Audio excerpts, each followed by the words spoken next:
Mtazamaji wa Biomedia Channel, karibu sana tuangazie taarifa mbalimbali ambazo zimeweza kuwa headline katika mitandao ya kijamii. Jina langu ni Official Rose D. Usiache kusubscribe, kushare, kulike na kucomment kwa ajili ya kuwa mtu wa kwanza kupata taarifa zetu wakati mwingine. Kauli ya Zuchu baada ya kutoboa siri ya utajiri wake ya mponza wadau wa mvaa wewe na Diamond Platnumz ni washirikina. Haya ni msanii nyota wa muziki wa Bongo Flava Tanzania ambaye ni Zuhura kwa jina maarufu ni Zuchu, amebua gumzo kubwa mitandaoni baada ya kufunguka wazi kuhusiana na kiwango kikubwa cha fedha ambacho kinapatikana kwenye muziki, akisema kuwa sanaa inaweza kubadilisha maisha ya mtu endapo ataamua kuifanya kama biashara rasmi badala ya burudani peke yake. Msanii huyo alitoa kauli hiyo wakati akizungumza na waandishi wa habari katika uzinduzi wa programu ya Zuchu Imbeju Masterclass 2026 ambayo inaratibiwa na CRDB Bank. Kupitia programu hiyo, vijana wanaotamani kuingia kwenye tasnia ya muziki wanatarajiwa kupata mafunzo kuhusu matumizi sahihi ya fedha, ujasiriamali pamoja na namna ya kugeuza vipaji vyao kuwa chanzo kikubwa cha kipato. Akizungumza kwa hisia kabisa na uzoefu binafsi, Zuchu alisema miaka yake ya mwanzo baada ya kutoa wimbo wake maarufu wa Sukari ilikuwa ya mafanikio makubwa sana kiasi kwamba alikuwa akipata fedha nyingi sana kuliko alivyowahi kufikiria. Na namnukuu anasema, ile miaka mitatu ya kwanza baada ya Sukari kutoka nilikuwa nakula hela kama cheese. Alisema Zuchu kwa akionyesha namna muziki ulivyobadilisha maisha yake kwa muda mfupi. Kauli hiyo, mtazamaji, inazua mjadala mkubwa sana mitandaoni, huku mashabiki wengi wakivutiwa na uhalisia wa simulizi yake kuhusu safari ya mafanikio ndani ya tasnia ya muziki Tanzania.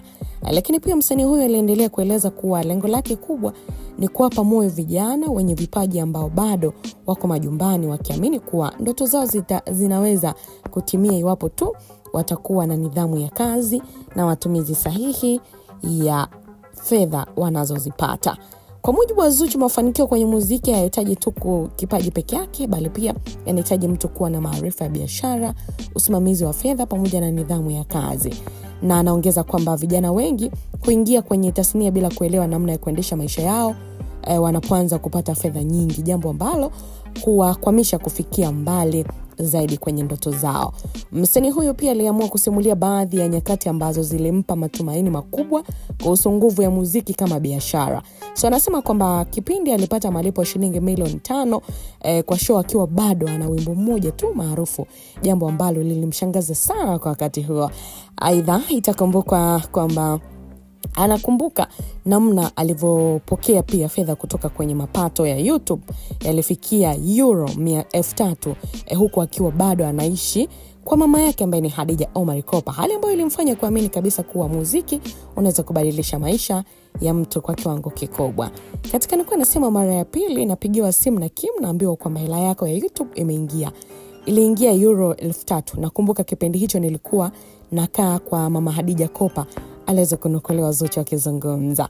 Kupitia maneno yake, Zuchu ameendelea kwa chanzo cha hamasa kwa vijana wengi ambao wanatamani kufanikiwa kupitia sanaa, na kauli yake imekuja wakati ambapo muziki wa Bongo Flava unaendelea kukua kimataifa na kuwapa wasanii nafasi kubwa ya kujipatia kipato kikubwa kupitia majukwaa ya kidijitali, lakini pia maonyesho ya muziki pamoja na mikataba ya kibiashara. Kwa sasa wengi wanaamini kwamba simulizi ya Zuchu ni ushahidi mwingine kwamba vipaji vinaweza kuwa chanzo kikubwa cha mafanikio endapo tu vitasimamiwa kwa weledi na mtazamo wa kibiashara. Lakini pia wako wadau wengine ambao wameibua mijadala mipana mitandaoni kwa kukosoa alichokizungumza Zuchu kuwa ni uongo. Yeye na Diamond ni washirikina, wanatumia nguvu za giza na kusapoti mapenzi ya jinsia moja pia. Moja ndo vinawapa hivyo vitu viwili ndivyo ambavyo vinawapatia utajiri kama kipaji. Basi watu mtaani wapo kibao tu mbona wanaojua kuimba kuliko wao, lakini muziki huo hauwanufaishi, bado ni maskini tu wao kuiba ujinga.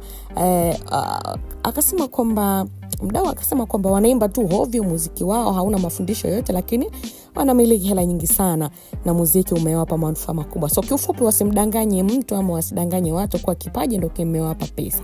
Wanasiri nyuma ya pazia ya huo muziki. Maisha ya ustaa yana siri kubwa sana. Hizi ni kauli bana za wadau mbalimbali baada ya hii interview ya Zuchu.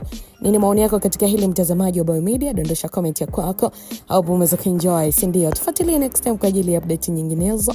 Uwe na wakati mwema.